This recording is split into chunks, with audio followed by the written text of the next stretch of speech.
Imaaraadka Carabtana looma dhaqmin sida inaan hal dal nahay. Madaxweyne Xasan Sheekh oo careysan ayaa faahfaahiyey arrintii Imaaraadka Carabta. Imaaraadka Xasan Sheekh ayaa yidhi weli maanan degdegin, waxaan marar badan ka dalbanay in ay noola macaamilaan hal dal. Xasan Sheekh oo aad u careysan ayaa khudbad jeediyey. Dagaalka Imaaraadka Somalilan iyo Soomaaliya ayaa hawada isku shareeray, laakiin maanta madaxweynaha ayaa dhulka ka taagay Imaaraadka Carabta. Dhinaca kale, wasiir fiqi oo yidhi hadal lala yaabay kadib markii uu u safray Laascaano, waxa uu yidhi waxaan u soconaa Somalilan, taas oo ay shacab gaaraya 5,000 faalo ka bixiyeen. Waxa uu meesha ka saaray waqooyi bari. Wasiiro, xildhibaano iyo mas'uuliyiin waaweyn ayaa ku sii qulqulaya Laascaano. Madaxweyne Xasan Sheekh oo ku wajahan magaalada Laascaano ee maamulka waqooyi bari. Xaalada ayaa cirka isku sii shareerayso. Maamul goboleedkii koowaad ee dhabarka u riday go'aankii adkaa ee dowladda federaalku ka qaadatay faragelinta dowladda Imaaraadka Carabta. Galmudug ayaa noqotay maamulka koowaad ee si rasmi ah u shaaciyey inay garab taagan yihiin dowladda dhexe. Tani waxay dhabar jab weyn ku tahay damaca dibadda, waxayna muujinaysaa weji cusub oo u furmay siyaasadda Soomaaliya. Haddaba maxay ka dhigan tahay tilaabadan ay qaaday Galmudug? Ma waxay tahay bilowga dhammaadka saamaynta Imaaraadka ee maamul goboleedyada, mise waa xeelad siyaasadeed oo loogu dhowaanayo filla Soomaaliya? Warbixintan waxay daaha ka rogaysaa sirta ka dambaysa go'aanka madaxweyne Qoorqoor. Waxaan ognahay in xiriirka Soomaaliya iyo Imaaraadka uu muddo dheer ahaa mid cakiran, balse markan xaaladdu waxay gaartay meeshii ugu sarraysay. Dowladda federaalka Soomaaliya ayaa horay u qaadatay go'aan ay ku diiday faragelinta xadgudubka ku ah madaxbannaanida qaranka, waxaana la sugayey maamulkii koowaad ee ku dhiiran lahaa inuu dowladda garab istaago. Galmudug ayaa soo saartay qoraal aad u kulul oo lagu sheegay inaan marnaba loo dulqaadan karin wax kasta oo dhaawacaya midnimada iyo madaxbannaanida dalka. Shacabka Soomaaliyeed ayaa si weyn ugu kala qaybsan arrintan. Qaarkood waxay u arkaan guul u soo hoyatay qarannimada, halka kuwo kalena ay ka walaacsan yihiin cawaaqibka ka dhalan kara xiriirka xumaaday ee Imaaraadka.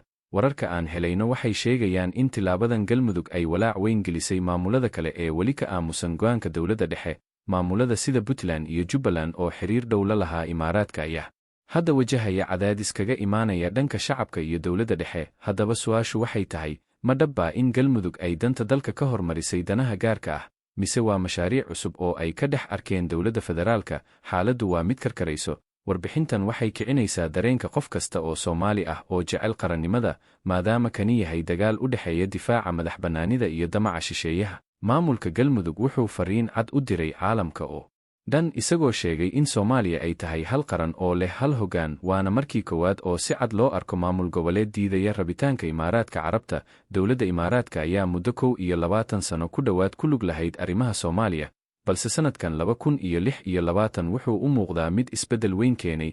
Akhristayaal iyo daawadayaal, maxay kula tahay tilaabadan? Ma tahay guul mise waa bilowga khilaaf hor leh? Waxaan sugnaaba waa sida ay ka yeelaan maamulada kale ee dhiman. Haddii ay Galmudug wadadaas martay, ma dhici kartaa in Hirshabelle iyo Koonfur Galbeed ay iyaguna ku raacaan? Tani waxay noqon doontaa isbeddelka ugu weyn ee qarnigan ka dhaca siyaasadda Soomaaliya. Waxaan halkan kuugu soo koobnay warbixintii ugu kululayd ee maanta. La soco dhacdooyinka soo kordha iyo siday u kala firdhaan maamulada kale. Soomaaliya waa mid, danteeduna waxay ku jirtaa gacanta dadkeeda. Maanta xaaladdu waxay maraysaa meeshii ugu sarraysay ee khilaafka dowladda federaalka iyo maamul goboleedyada, kadib markii maamulka Jubbaland uu si cad oo kulul uga jawaabay go'aankii dowladda dhexe ay ku burisay heshiisyadii dhanka amniga iyo tababarka ee lala lahaa dowladda Imaaraadka Carabta. Tani waa qarax siyaasadeed oo weji cusub u yeelay xiriirka filla Soomaaliya iyo Kismaayo. Maamulka Axmed Madoobe wuxuu soo saaray qoraal naxdin iyo afkabaarkooda ah oo ay ku sheegayaan in dowladda federaalku ay qaadatay go'aan aan laga fiirsan oo dhaawacaya amniga dalka. Jubbaland waxay si bareer ah u sheegtay in ciidankooda ay tababaraan dowladda Imaaraadka Carabta. Tilaabadan ay dowladda dhexe ku joojisay heshiisyadaasna ay tahay mid dhabar jab ku ah dagaalka lagula jiro kooxaha argagixisada. Haddaba akhristayaal, ma dhabbaa in Jubbaland ay u dhimanayso danaha Imaaraadka Carabta, mise waa difaac ay difaacayaan amniga deegaanadooda oo hadda halis ku jira? Warbixintan waxay daaha ka rogaysaa xiisadda ka dhalatay go'aankii dowladda federaalka ee lagu baabiyey heshiiskii difaaca ee 2014 dhex maray labada dal. Jubbaland waxay ku doodaysaa in go'aankan uu yahay mid keligood lagu gaaray oo aan lagala tashan maamulada dalka ka jira, waxayna tani muujinaysaa in qarannimadii Soomaaliya ay hadda u muuqato mid laba u qaybsantay. Dhinac waa dowladda federaalka oo leh madaxbannaanidii dalka ayaan difaacaynaa, iyo dhinaca kale oo ah Jubbaland oo leh ciidankayaga ayaan u baqaynaa. Waa tilaabo kale oo bulshada Soomaaliyeed kicinaysa, maadaama Jubbaland ay si cad ugu dhiiratay inay ka hortagto amarka madaxda sare ee dalka. Su'aasha isweydiinta mudan waxay tahay, maxaa ka dhalan kara haddii maamul goboleedyada kale ay ku raacaan Jubbaland jidka ay qaaday? ma waxay tani ka dhigan tahay in Soomaaliya ay dib ugu laabanayso xilligii khilaafyada madow iyo kala qaybsanaanta gobollada? Shacabka Soomaaliyeed ayaa hadda ku wareersan go'aamadan iska soo horjeeda. Qaar waxay leeyihiin dowladda dhexe ayaa saxan oo calanka difaacaysa, kuwo kalena waxay leeyihiin Jubbaland ayaa saxan oo ciidankooda u baqaysa. Haddaba daawade, ma u malaysaa in Jubbaland ay dhabarka u ridatay culays weyn oo saamayn doona xiriirka federaalka iyo maamulada? Maamulka Kismaayo wuxuu sheegay in heshiiska Imaaraadka uu ahaa mid wax ku ool ah, balse dowladda federaalka ay ku sifeeyeen mid aan sharci ahayn oo xadgudub ku ah qaranka. Tani waa dagaal laba weji leh. Waa dagaalka difaaca qaranka iyo dagaalka ilaalinta danaha saaxiibada shisheeye. Warbixintan waxay tusaale cad u tahay sida ay u adag tahay in la isku raaco go'aamada masiiriga ah ee dalka. Jubbaland waxay soo bandhigtay cabsi weyn oo laga qabo in ciidanka la tababaray ay waayaan xuquuqdooda, laakiin dowladda dhexe waxay leedahay qarannimada ayaa wax kasta ka sarraysa. Akhristow iyo daawadow, xaaladdu waa mid aad u kulul. Maamulka Jubbaland wuxuu noqday maamulkii koowaad ee si furan u naqdiyo go'aanka dowladda, taasoo dhalisay in baraha bulshada ay ku dhex qaraxdo dood aan dhammaad lahayn. Maxay kula tahay tilaabada Axmed Madoobe? Ma tahay geesinimo mise waa qaran dumis? Waxaan halkan idinkugu soo gudbinay xogta dhabta ah ee ka dambaysa diidmada Jubbaland iyo sida ay u dhibayso go'aankii dowladda federaalka ee dhanka Imaaraadka Carabta. La soco warbixinada kale ee naga soo gaaraya gobollada dalka. Soomaaliya ha noolaato, danteeduna ha sarrayso. Mahadsanidiin.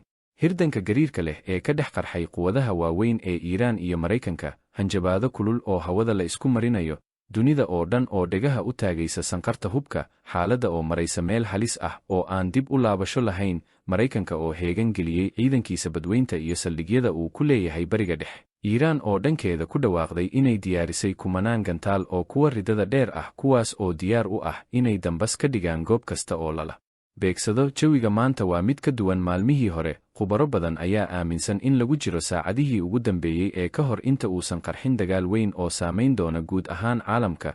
Madaxda Iiraan waxay sheegeen in samirkoodu soo dhammaaday ayna u aargudi doonaan si aan horay loo arag.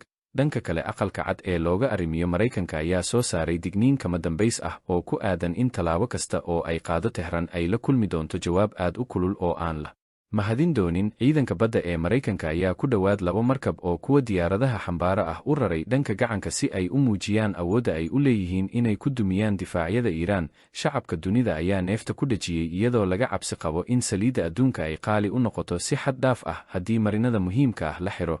Iiraan waxay ku faantay inay haysato hubka qarsoodiga ah ee casriga ah, kaas oo ka yaabin doona Maraykanka iyo xulafadiisa bariga dhexe.